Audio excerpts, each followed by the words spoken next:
Hello everyone, welcome back to my channel Easy Learning with Himal. So this is another video for class 12 students. So class 12 के लिए मैं एक और नई video बच्चे लेकर आ गया हूँ. So लास्ट वीडियो में मैंने आपको लास्ट लेसन की थीम पढ़ाई थी. Line by line explanation already करवा चुका हूँ. अब इस सेशन में बच्चे हम ट्रिकी एक्सट्रैक्ट बेस्ड क्वेश्चंस करने वाले हैं. तो मैंने आपको ऑलरेडी एग्जाम पैटर्न एक्सप्लेन किया था बच्चों. उसमें मैंने आपको बताया था कि लास्ट लेसन चैप्टर है या कोई भी अगर आपका चैप्टर है फ्लेमिंगो बुक का या पोएम है उससे एक्सट्रैक्ट बेस्ड क्वेश्चंस आएंगे. और एक्सट्रैक्ट बेस्ड क्वेश्चंस में क्या होता है, जनरली जो एमसीक्यूज होते हैं वो बहुत ट्रिकी होते हैं. आप अपने प्रीवियस ईयर क्वेश्चन पेपर उठा के देख लेना, उससे पिछले साल का पेपर देख लेना कि एक्सट्रैक्ट में जो एमसीक्यूज वाले क्वेश्चन होते हैं वो थोड़े से ट्रिकी होते हैं. अब ऐसे ट्रिकी क्वेश्चंस को कैसे सॉल्व करना है वो मैं आपको सिखाने वाला हूं. तो लास्ट लेसन जो मैंने आपको पहला चैप्टर पढ़ाया है इसके एक्सट्रैक्ट बेस्ड क्वेश्चंस करते हैं, ट्रिकी एमसीक्यूज करते हैं, सो दैट आपको आइडिया लग जाए और आपको एक राइट अप्रोच पता चल जाए. So hello learners, my name is Himal Sharma, I am your English educator. Welcome to this channel. और मैंने क्लास 12 इंग्लिश की जो प्लेलिस्ट है वो डिस्क्रिप्शन बॉक्स में डाली है. वो प्लेलिस्ट आप खोलकर सारी पढ़ाई कर सकते हो. ठीक है, जैसे जैसे मैं लेक्चर्स अपलोड कर रहा हूँ मैं उस प्लेलिस्ट में डालता जा रहा हूँ. और अगर आप चाहें तो आप मेरे को मेरे सोशल मीडिया पे कनेक्ट कर सकते हो. मेरा टेलीग्राम और मेरा इंस्टाग्राम, इनकी जो लिंक्स हैं वो आपको डिस्क्रिप्शन बॉक्स में मिल जाएगा. चलिए जी, स्टार्ट करते हैं. तो सबसे पहले हम एक्सट्रैक्ट पढ़ते हैं. ठीक है, let us read the extract. सबसे पहले हम एक्सट्रैक्ट पढ़ते हैं और उसके बाद हम उसके एमसीक्यूज करेंगे. है ना, मैं थोड़ा सा साइड पे हो जाता हूँ क्योंकि आपका जो स्क्रीन है वो लेफ्ट साइड है ना. लेफ्ट साइड लिखा हो तो मैं राइट साइड हो गया. Poor man, it was in honor of this last lesson that he had put on his fine Sunday clothes. ये फ्रांस किसके लिए बोल रहा है? एम हैमिल के लिए. कि यार बेचारा इंसान, अब मुझे समझ आया, अपने लास्ट लेसन को ऑनर करने के लिए ये इतने अच्छे संडे वाले कपड़े पहन के आया. And now I understand why the old men of the village were sitting there in the back of the room. और अब मुझे समझ आया कि रूम के पीछे लास्ट बेंच पे वो जो गांव है वहां के ओल्ड मैन क्यों बैठे हैं. It was because they were sorry too. क्योंकि वो भी जो है गिल्टी महसूस कर रहे हैं कि उन्होंने अपनी एजुकेशन क्यों नहीं करी, उन्होंने स्कूल को इंपॉर्टेंस क्यों नहीं दिया, उन्होंने फ्रेंच लैंग्वेज को इंपॉर्टेंस क्यों नहीं दी. That they are not gone to school more. It was their way of thanking our master for his 40 years of faithful service. कि ये उनका तरीका है, हमारे मास्टर, हमारे टीचर एम हैमिल को थैंक्स करने का कि भाई एम हैमिल ने तो 40 साल फेथफुल सर्विस करी है. And of showing their respect for the country that was theirs no more. और ऐसी कंट्री के लिए रिस्पेक्ट शो करना जो अब उनकी नहीं रही. मैंने क्यों अच्छे से बच्चे एक्सट्रैक्ट पढ़ा आपको समझाया, क्योंकि अगर आप पहले एक्सट्रैक्ट अच्छे से नहीं पढ़ोगे, डीपली उसको मीनिंग अंडरस्टैंड नहीं करोगे, तो आप फिर एक्सट्रैक्ट बेस्ड एमसीक्यूज नहीं कर पाओगे. चलिए जी, क्वेश्चन है, why does the narrator refer to M Hamel as a poor man. Poor man यहाँ पे क्यों बोला गया है? ठीक है, मतलब वो एक तरह से दया कर रहा है ना एम हैमिल पे. यहाँ पे ऐसा तो नहीं दिख रहा कि वो गरीब है ना. बोलते अरे बेचारा, अच्छा तभी ये जो है आज फाइन संडे क्लोथ पहन के आया. अब क्या इमोशंस हैं उसका, फ्रांस का, उसको पुअर मैन कहने के पीछे, ये आपको बताना है. चलिए ऑप्शंस पढ़ते हैं. He empathizes with M. Hamill as he had to leave the village. कि उसको थोड़ी एम हैमिल पे दया आ रही है, वो उसके साथ एम्पथाइज कर रहा है कि एम हैमिल तो गांव छोड़ के जा रहा है. He believes that M. Hamill fine Sunday clothes clearly reflected that he was not rich. कि वो बता रहा है कि जिस तरह के कपड़े एम हैमिल संडे को पहन के आया है उससे पता चलता है एम हैमिल एक रिच इंसान नहीं है. He feels sorry for M. Hamill as it was his last French lesson. कि उसको बहुत दुख पहुंच रहा है M. Hamill के लिए क्योंकि M. Hamill का ये last French lesson था. He thinks that M. Hamill's patriotism and sense of duty resulted in poverty. कि उसको ऐसा लगता है कि M. Hamill का जो देशभक्ति है और जो उसकी सेंस ऑफ ड्यूटी है उसकी वजह से वो गरीब हो गया. देखो, पहली चीज तो यहाँ पे क्लियर है, यहाँ पे पुअर वर्ड गरीबी को नहीं दर्शा रहा है. ठीक है, तो ये आपको समझना होगा. ये जो पुअर मैन लिखा है ये कहीं से भी नहीं दिखा रहा है कि पुअर लिखा है तो वो उसकी गरीब दशा को बता रहा है. तो भाई सेक्ट बी और डी पार्ट तो क्लियरली नहीं होगा. अब हमेशा एमसीक्यूज में ऐसा होता है कि दो में कंफ्यूजन होती है. तो खुद से सोचो बच्चे, आंसर क्या होगा. कि वो इसलिए एम हैमिल के साथ एम्पैथी दिखा रहा है कि एम हैमिल को गांव छोड़ के जाना है, या वो इसीलिए बुरा फील कर रहा है एम हैमिल के लिए कि उसका लास्ट फ्रेंच लेसन है. तो आपको क्लियरली बच्चे इसका आंसर पता चल जाएगा. Answer is C. वो इसीलिए एम हैमिल्स के बुरा फील कर रहा है, इसीलिए उसको दुख महसूस हो रहा है क्योंकि एम हैमिल का आज लास्ट फ्रेंच लेसन है। ठीक है, थोड़ा सा डीपली डाइव करना है आपको पैसेज में, तो आप इसके आंसर्स बहुत इजीली कर सकते हो, मुश्किल नहीं होते हो, थोड़ा सा कंसंट्रेशन चाहिए। चलो जी नेक्स्ट, पुअर मैन। अच्छा ये तो हम पढ़ चुके हैं, अब दोबारा से एक्सट्रैक्ट नहीं पढ़ाऊंगा, सीधे क्वेश्चन पे बढ़ते हैं। Which of the following idioms might describe villagers' act of attending the last lesson most accurately? कि villagers आज लास्ट लेसन अटेंड कर रहे हैं, तो कौन सा ऐसा इडियम है जो इस एक्ट को क्लियरली बता रहा है, ठीक है, दिखा रहा है। टू गुड टू मिस, कोई चीज बहुत ही अच्छी है और आप उसको मिस नहीं करना चाहते हो। टू लिटिल टू लेट, है ना, थोड़ा कम थोड़ा late. Too many cooks spoil the broth. Too cool for school. भाई बताओ क्या होगा इसका आंसर। भाई क्लियरली यहाँ पे पता चल रहा है कि विलेजर्स रियलाइज कर चुके हैं कि अब वो लेट हो चुके हैं, है ना, टू लिटिल टू लेट, अब वो काफी लेट हो चुके हैं और अब आज के बाद उनको अपनी फ्रेंच लैंग्वेज पढ़ने का मौका नहीं मिलेगा। तो ये तो इजी था, देखो इसका आंसर बी है। Okay, next. Choose the option that might raise a question about M. Hamill's faithful service. कोई एक ऐसा आपको ऑप्शन चूज करना है जो एक क्वेश्चन रेस कर देगा, किससे रिलेटेड, जो एम हैमिल की फेथफुल सर्विस रही है अपने स्कूल के लिए। ठीक है, तो ये आपको स्टोरी से पढ़ना पड़ेगा कि एम हैमिल को भी लगता था यार यहाँ कहीं मैं चूक खा जाता था, यहाँ शायद मैं अपनी सर्विस को लेकर इतना सीरियस नहीं होता था। मतलब एम हैमिल भी कुछ चीजों की वजह से गिल्टी महसूस करते हैं, जैसे कि मैंने आपको चैप्टर में बताया था। ठीक है, अब जरा से इसके ऑप्शंस देखते हैं। When Franz came late, M. Hamill told him that he was about to begin class without him. ठीक है, B part. Franz mentioned how cranky M. Hamill was and his great ruler rapping on the table. Okay. M. Hamill often sent students to water his flowers and gave a holiday when he wanted to go fishing. याद है, M हैमिल इसी चीज से guilty feel करता है कि यार मेरी भी गलती है, कभी कभी मैं भी अपने सर्विस के लिए फेथफुल नहीं होता था, है ना, कभी कभी मैं तुम्हें बोलता था कि जाओ जाओ मेरे पौधों को पानी दे के आओ, है ना, लेसन्स लर्न करने के बजाय मैं तुम्हें अपने पौधों को पानी देने भेज देता था। कभी कभी जब मेरे को फिशिंग करनी होती तो मैं छुट्टी मार लेता था। तो क्लियरली यहाँ पे आंसर सी दिख रहा है, बट उससे पहले हम डी ऑप्शन को भी पढ़ लेते हैं। M. Hamills permitted villagers put their children to work on farm or at the mills for some extra money. तो यहाँ से C आंसर आपको पता चल रहा है कि जहाँ पे एक क्वेश्चन रेज हो सकता है कि M. Hamill यहाँ पर वो फेथफुल नहीं रहे थे, और ये चीज उन्होंने खुद इस चैप्टर में जो है एक्सेप्ट करी। Next, choose the option that most appropriately fill in the blanks, है ना, तो गैप फिलिंग का भी क्वेश्चन आ सकता है। For the following description of the given extract. ठीक है, चलो करते हैं।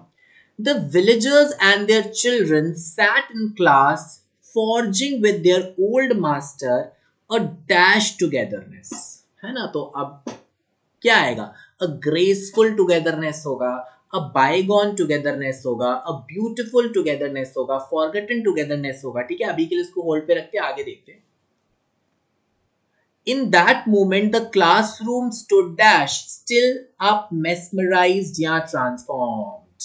ठीक है, तो उस वक्त क्लासरूम कैसी थी, आपको नहीं लग रहा था कि क्लासरूम एक ठहराव था, ठीक है, बट क्लासरूम आज बदली बदली सी नहीं लग रही थी, है ना, बताओ क्लासरूम आज बदली बदली से नहीं लग रही थी।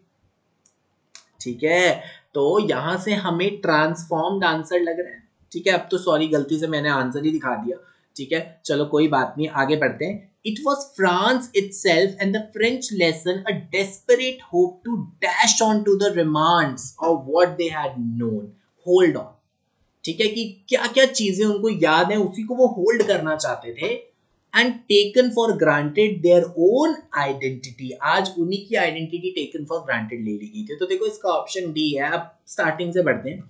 The villagers and their children sat in the class. Villagers और बच्चे क्लास में बैठे थे, forging with their old master a forgotten togetherness.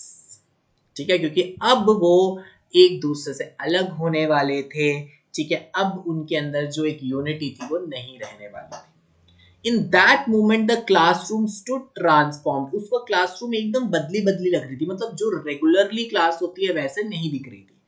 It was France itself in the last French lesson, a desperate hope to hold on, है ना, कि भाई एक होप है कि बस लास्ट टाइम जो भी चीजें हमें पढ़ने को मिल रही हैं बस उसको होल्ड ऑन कर ले, है ना.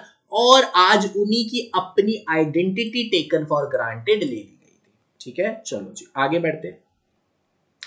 Which of the following can be attributed to M. Hamel's declaration about the French language, है ना. तो M. Hamel कहते हैं it's the most clear, most beautiful language in the world, है ना. कहते हैं ना कितनी clear है, कितनी beautiful है.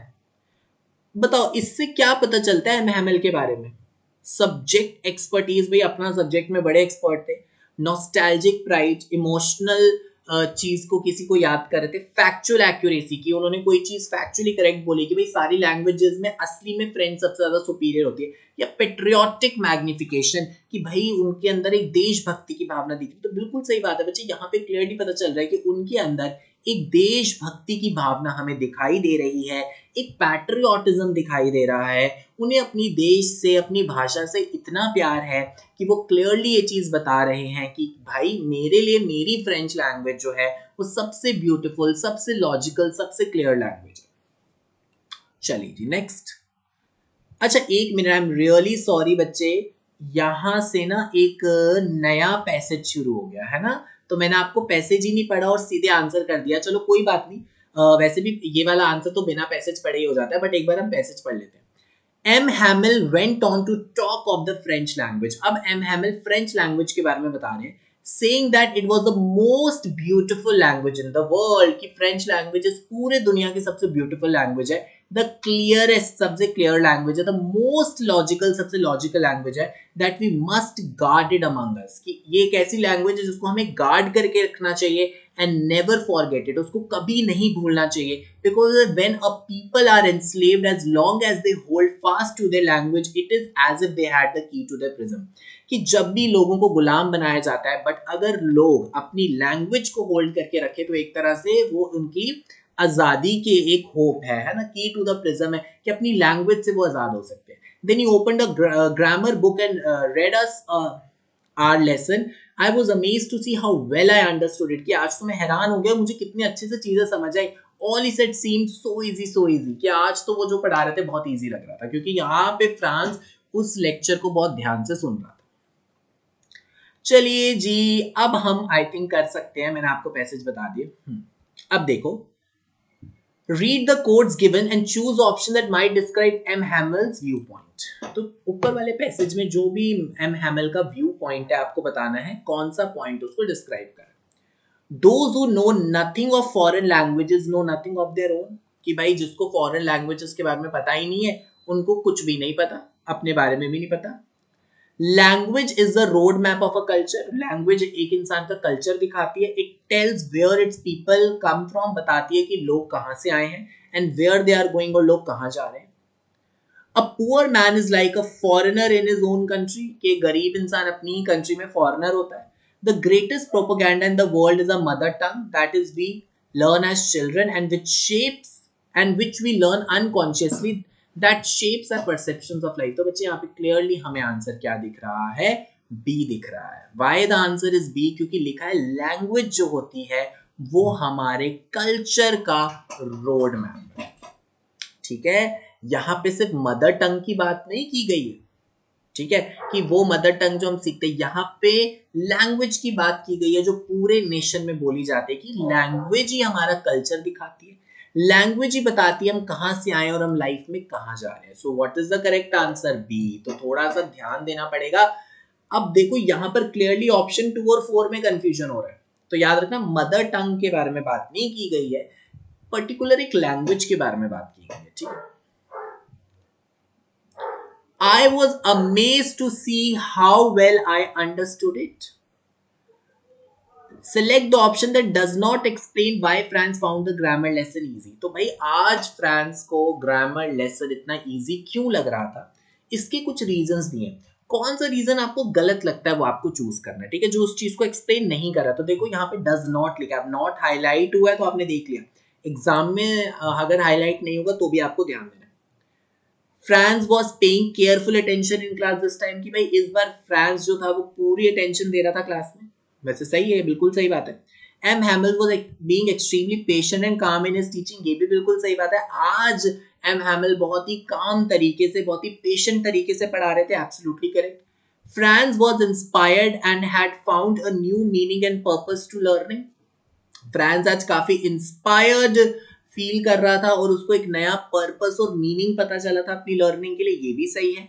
तो Franz that realise that French language was clearest and most logical language, ये गलत है। बिकॉज मैं आपको बताता हूँ व्हाई इट इज रॉन्ग, क्योंकि भाई ग्रामर पढ़ाई जा रही है, फ्रेंच नहीं पढ़ाई जा रही, इंग्लिश ग्रामर का टॉपिक चल रहा है। तो फ्रांस ने ये कोई रियलाइज नहीं किया था, ये तो एम हैमिल ने बताया था।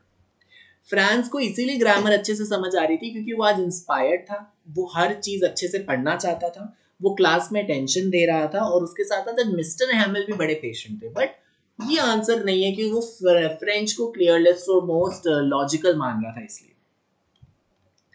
France was able to understand the grammar lesson easily because he was, बताओ जी फ्रांस जो था वो इतना इजिली आज ग्रामर लेसन को कैसे अंडरस्टैंड कर पा रहा था, क्योंकि वो रिसेप्टिव था, एप्रिशिएटिव था, इंट्रोस्पेक्टिव था या कॉम्पिटिटिव था।